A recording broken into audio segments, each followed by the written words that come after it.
Hello friends, ఎలా ఉన్నారు? Mushroom biryani pressure కుక్కర్లో ఎలా చేసుకోవాలో చూద్దామండి. ముందుగా ఒక కుక్కర్ తీసుకొని అందులో ఆయిల్ అయితే వేయండి. అది హీట్ అయిన తర్వాత అందులో పలావ్ దినుసులు అనేవి వేపుకోండి. ఒకవేళ మీ దగ్గర నెయ్యి ఉంటే నేతిలో వేపితే ఇంకా బాగుంటుంది. వన్స్ పలావ్ సామాన్లన్నీ వేగిన తర్వాత ఆ ఆయిల్లో సన్నగా తరిగిన ఉల్లిపాయలని యాడ్ చేసుకుని అందులో కొంచెం సాల్ట్ వేసి మీడియం ఫ్లేమ్ మీద ఉల్లిపాయలు గోల్డెన్ బ్రౌన్ వచ్చేదాకా వేయించండి. మీకు సాల్ట్ వేయడం వల్ల ఆ ప్రాసెస్ స్పీడ్ అవుద్ది. అవి గోల్డెన్ బ్రౌన్ అయ్యేలోపు 2 ప్యాకెట్స్ మష్రూమ్స్ తీసుకుని వాటిని కడిగి మూకుడులో నూనె వేసి ఆ మష్రూమ్స్ అందులో యాడ్ చేయండి. తర్వాత అందులో కొంచెం ఉప్పు వేయండి. ముందు ఉప్పు వేస్తే మష్రూమ్స్కి అది బాగా పీల్చుకుని చప్పగా ఉండవు. కొంచెంసేపు వేయించిన తర్వాత మీకు ఇలా వాటర్లో వస్తుంది. ఇంకా వేయిస్తే ఆ వాటర్ ఎవాపరేట్ అయిపోయి ఆయిలే మిగులుతుంది అనమాట. గోల్డెన్ బ్రౌన్ అయితే అయిపోయాయండి. ఇప్పుడు పచ్చిమిర్చి యాడ్ చేయండి, 6 నుంచి 7.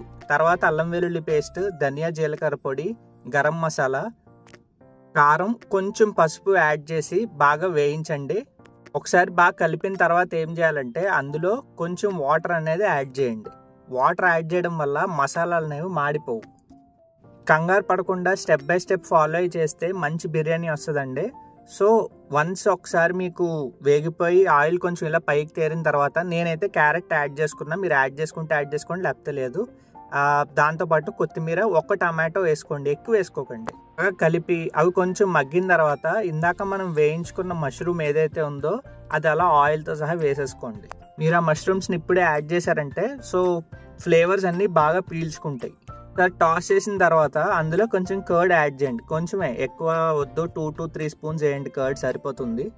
కర్డ్ యాడ్ చేసే ముందు సిమ్ చేసుకునేయండి, లేకపోతే కర్డ్ బ్రేక్ అయిపోతుంది, అంత బాగుండదు. తర్వాత నెక్స్ట్ మీకు గ్లాసుంపావు వాటర్ మాత్రమే పోసుకోండి. నేనైతే 1.5 గ్లాస్ తీసుకున్నా. నేను ఇంకొక పావు గ్లాస్ ఎక్కువ పోసుకున్నా. అండ్ బాస్మతి బియ్యం 2 సార్లు కడిగి గంట సేపు మినిమం నానబెట్టండి. అప్పుడు విడివిళ్ళాడుతూ బాగా వస్తుంది. సో వన్స్ వాటర్ బాయిల్ అయిపోయిన తర్వాత ఆ రైస్ యాడ్ చేసి ఒకసారి కలిపేసి మెల్లిగా స్పీడ్గా కలపకండి, రైస్ బ్రేక్ అయిపోతుంది. ఆ తర్వాత కుక్కర్ మూత పెట్టేసి విజిల్ పెట్టి ఒక్క విజిల్ రానివ్వండి, అది కూడా హై ఫ్లేమ్లో. విజిల్ వచ్చిన తర్వాత మినిమం 20 మినిట్స్ అయితే రెస్ట్ ఇవ్వండి. స్టీమ్ చల్లారుతుంది. ఒకవేళ మీరు తొందరపడి తీసారంటే ఉడకదు, లేకపోతే కుక్కర్ ఎగిరిపోయే ప్రమాదం కూడా ఉంటుంది, అది గుర్తుపెట్టుకోండి. సో 20 మినిట్స్ అయిపోయిన తర్వాత విజిల్ తీసేసి మంచిగా ఒకసారి పైకి కిందకి కలుపుకొని ప్లేట్లో వేసుకుని తింటే ఆ టేస్ట్ అయితే సెమ్మండి. ఈసారి బిర్యానీ అయితే నాకు బాగా కుదిరింది అనిపించిందండి. ఎందుకంటే మష్రూమ్స్కి కరెక్ట్గా ఫ్లేవర్స్ పట్టినాయి.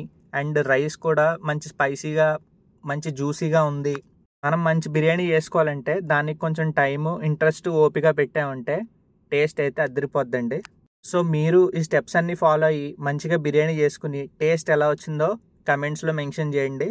ఇలాంటి మోర్ ఇంట్రెస్టింగ్ వీడియోస్ కోసం please like, share and subscribe to my channel. Bye.